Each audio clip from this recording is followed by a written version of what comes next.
In the heart of New York City's iconic Central Park, a night of chaos unfolded on April 19, 1989. A brutal assault and rape that left a young woman fighting for her life, her body battered beyond recognition. 5 teenagers were quickly arrested, confessed on video and convicted. But over a decade later, a serial rapist stepped forward with a shocking confession, backed by DNA evidence, claiming he acted alone. Was this a case of justice served, or a tragic miscarriage fueled by fear, media frenzy, and racial bias?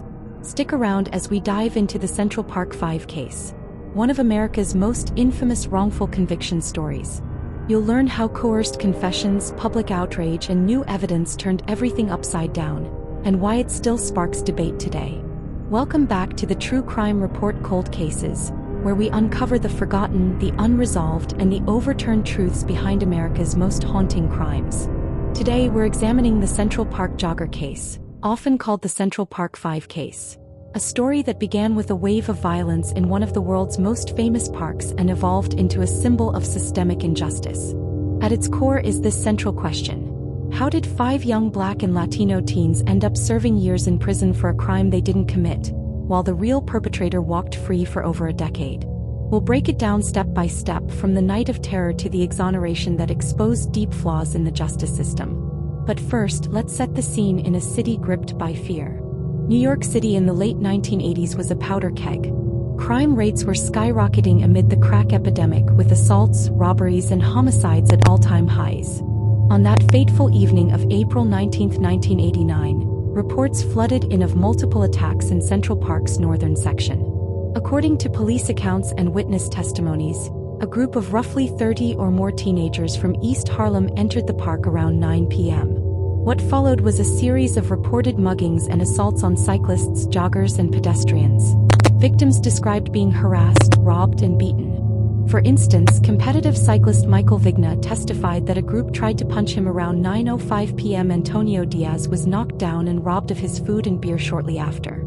A tandem bike couple, Gerald Malone and Patricia Dean, reported boys blocking their path and grabbing at them. Further south, near the reservoir, 4 male joggers were allegedly set upon between 9:25 and 9:50 p.m., with reports of punches, kicks, and even a pipe and stick used in one attack on teacher John Laughlin, who was left severely injured and bleeding profusely. Police responded to these incidents, attempting to apprehend suspects as chaos unfolded. But amid this spree, one attack stood out for its sheer brutality: the assault on Trisha Meili. Trisha Meili, a 28-year-old investment banker, was out for her regular jog just before 9 p.m. According to reconstructions based on evidence and timelines, she was knocked down, dragged nearly 300 feet into a wooded ravine north of the 102nd Street crossing, and subjected to a violent physical and sexual assault. Discovered around 1:30 a.m. by passers-by, she was found naked, gagged, tied with her own clothes, and covered in mud and blood. The first responders described her as looking like she'd been tortured, severely hypothermic with massive blood loss, internal bleeding, and severe facial and skull fractures, reported at the time as fractures in 21 places. Her left eye was severely displaced due to swelling and trauma, and she slipped into a coma for 12 days. Doctors initially feared she wouldn't survive, administering last rites. Miraculously, Meili awoke on May 1st, but with no memory of the attack or the weeks surrounding it. This case exploded into national headlines, symbolizing the city's perceived lawlessness and sparking outrage over violence against women. As panic spread, police rounded up suspects. By the next day, 6 teenagers, Antron McCrae, 15, Kevin Richardson, 14, Yusef Salaam, 15, Raymond Santana, 14, Korey Wise, 16, and Stephen Lopez, 15, were indicted in connection with the assaults that occurred in the park. 5 were charged in connection with Meili's rape. Lopez was never charged in the Jogger case and later pleaded guilty to a separate assault on jogger John Laughlin. According to reports, the youths were identified by others as being present at or participating in the park incidents. Interrogations began without attorneys present for the initial hours, lasting at least 7 hours unrecorded before videotaped statements. 4 confessed on video in the presence of parents or guardians, while Wise made multiple statements alone. They described being part of a larger group committing various crimes but gave conflicting accounts of the rape. Who did what, when, and where. None admitted to raping Meili themselves but alleged they assisted or witnessed others. Importantly, DNA from the scene excluded all 5 as the source of semen, but prosecutors at the time argued the evidence was not definitive and did not rule out multiple attackers. The teens retracted their statements within weeks, claiming coercion, intimidation, and false promises by police, allegations that have been debated ever since. No defense counsel was present during the unrecorded interrogations, raising questions about the process. The case ignited a media storm. Outlets dubbed the teens wilding based on a police interpretation of their slang, though later reports suggested it was a misunderstanding of rap lyrics. Names of the juveniles were leaked despite policies protecting minors, leading to threats against them and their families. Governor Mario Cuomo called it the ultimate shriek of alarm. Racial tensions boiled over, with some community leaders alleging a rush to judgment against Black and Latino youths. Then real estate mogul Donald Trump fueled the fire with full-page ads in major newspapers on May 1, calling for the death penalty's return and stating, "I want to hate these muggers and murderers."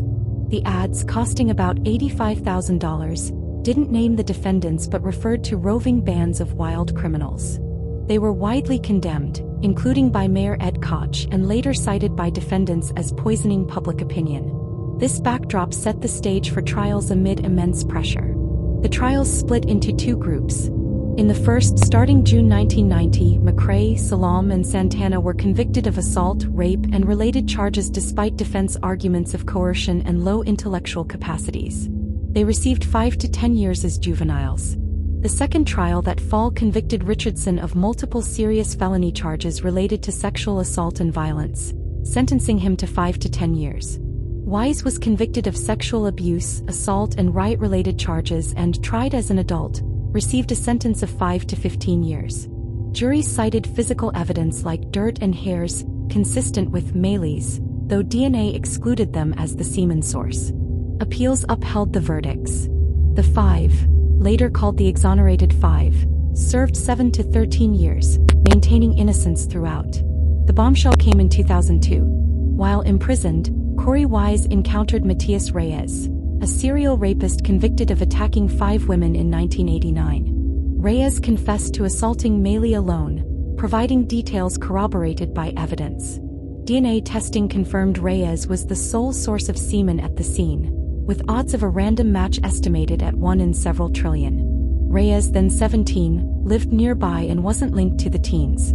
His confession aligned with a signature not in Meili's bindings from his other crimes. District Attorney Robert Morgenthau's reinvestigation found the original confessions inconsistent and uncorroborated, leading to the convictions being vacated in December 2002. All charges were dropped, and the men were removed from sex offender registries.